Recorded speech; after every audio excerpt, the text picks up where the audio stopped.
Halos 4,000 pulis ang pinatawan ng parusa mula July 2022 hanggang ngayong Enero ayon mismo sa Philippine National Police. Halos 1,000 riyan ang sinibak sa pwesto dahil sa pagkakasangkot sa mga kaso kabilang ang paggamit ng iligal na droga. Mahigit 1,700 naman ang nasuspinde.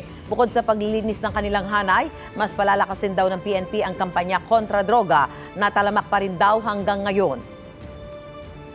What we really want is a police force na pinagkakatiwalaan ng mamayan.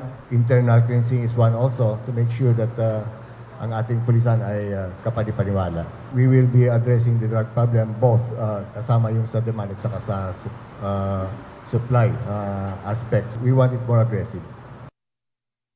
Mga kapuso, para una ka sa mga balita, mag-subscribe sa GMA Integrated News sa YouTube. Sa mga kapuso abroad, subaybayan niyo po kami sa GMA Pinoy TV at sa www.gmanews.tv.